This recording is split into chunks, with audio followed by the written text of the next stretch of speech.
Voilà, eh bien, vous êtes toujours sur l'espace dédié au site Mécanique universelle, le site qui essaie de démontrer que l'humanité, dans son ensemble, dans sa totalité, évolue progressivement vers son ultime perfection.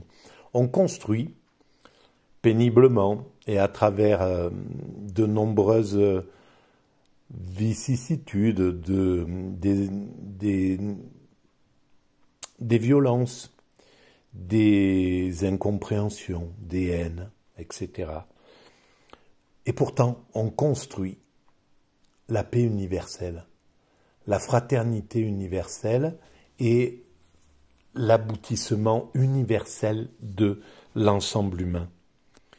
Alors ça prendra encore quelques siècles, il faudra peut-être 5, 6, 700 ans, j'en sais rien, peut-être 1000 ans, peut-être avant, parce que il suffit qu'on prenne conscience de ce qu'on est en train de réaliser de façon inconsciente, de ce qu'on réalise depuis des centaines de milliers d'années, en fait, depuis que nous nous sommes mis en évolution. Eh bien, on évolue vers un but sans le savoir. Et ce but, c'est la paix universelle, c'est la perfection. Et cette perfection, c'est la rencontre avec le divin. On va vers Dieu et on ne le sait pas. Et on rencontrera Dieu dans 2, 3, 4, 5, 600 ans, peu importe.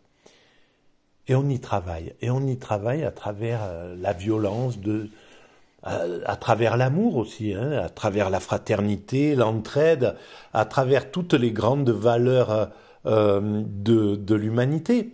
Et puis en même temps à travers les valeurs les plus basses, c'est-à-dire la haine, la violence, le désir de dominer l'autre, de le soumettre, etc. Voilà. Mais c'est pas ça qui gagnera. Ça, c'est juste un outil. C'est la violence, la haine, c'est juste un outil de la perfection. C'est un outil de l'évolution. Et donc on dépassera ça. Et là, on est dans un moment comme ça. On est dans un moment où deux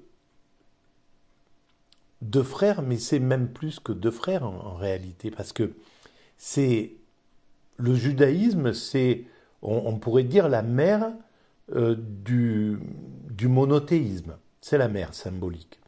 Avec, elle a créé ça, on pourrait, si on veut vraiment être pointu, on pourrait dire qu'elle a créé ça avec sa grand-mère ou sa sœur ou sa tante, j'en sais rien, égyptienne, qui ont tous les deux en fait fondé cette vision d'un Dieu unique et transcendant. Voilà. Mais admettons, voilà, prenons le judaïsme comme la mère symbolique du monothéisme. Elle a fait deux filles. Une fille aînée, déclinant de Jésus-Christ, et c'est le christianisme, et puis une fille cadette, qui est l'islam. Et en fait, là, la guerre qui se passe entre Israéliens et Palestiniens, c'est des branches de ces deux entités, de la mère et de la fille cadette qui se battent finalement. Et pourtant, les deux sont extrêmement spirituels. La communauté, le peuple juif est extrêmement spirituel. Le peuple musulman de l'islam est extrêmement spirituel. Dans les monothéismes, c'est les deux plus spirituels actuellement. Le christianisme a perdu un petit peu de sa dimension. Il va le retrouver parce que le spirituel, c'est l'avenir, c'est pas le passé. On va vers la spiritualité, mais vers une spiritualité bien plus, pas une spiritualité de combat, pas une spiritualité d'exclusion, mais une spiritualité inclusive qui va faire que l'ensemble des religions et des grandes spiritualités asiatiques et occidentales vont fusionner vers le haut, vers l'extase, à travers le nirvana, l'extase, le samadhi, la bhakti, le fana, peu importe comment, le devekut chez les juifs, peu importe comment on appelle cet état transcendant, mais en fait, toutes les grandes spiritualités savent ce que c'est qu'être en fusion avec le divin. Voilà. Et donc, c'est par cet état supérieur de conscience et de spiritualité qu'on va fusionner. Et donc ces deux grandes spiritualités sont en train de se battre en ignorant que c'est la même famille, qu'on est tous de cette famille de l'humanité, et que dans 50 ans, dans 100 ans, on verra ça en disant mais c'est incroyable, ils comprenaient pas qu'ils étaient tous, qu'ils faisaient tous partie de cette humanité, qu'ils étaient tous dans les enfants de ce principe créateur qui a créé l'univers, qui est à l'origine de l'univers, le divin, ce qu'on appelle le divin. Voilà. Mais bon, il faut passer par là. C'est comme ça. Là, ce qui se joue, il sortira de ça quelque chose. Peut-être moins de surdité, moins d'orgueil, moins de sentiment de supériorité,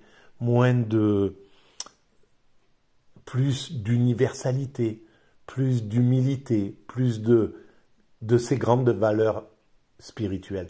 Et ces deux peuples, le peuple juif et le peuple musulman, sont hyper spirituels. Les deux, même si ils peuvent vivre la vie ordinaire, travailler, gagner de l'argent, vivre une vie ordinaire, mais le fond est spirituel. Chez les deux peuples, ce qui prédomine, c'est le spirituel. C'est pas le reste, c'est juste pour voilà. Et comment se fait-il que ces deux peuples laissent l'endroit le plus spirituel de leur identité,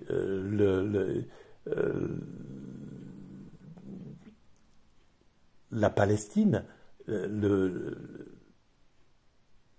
Israël, Jérusalem, etc., laissent cet endroit avec cette tension qui fait que comment on a laissé comment l'ONU, le père symbolique de ces deux nations, en somme, a laissé construire un mur, arriver à ce pire, quoi, à durcir de plus en plus jusqu'à ce que ça explose, parce que il y avait pas d'autre solution que l'explosion. C'était pas possible.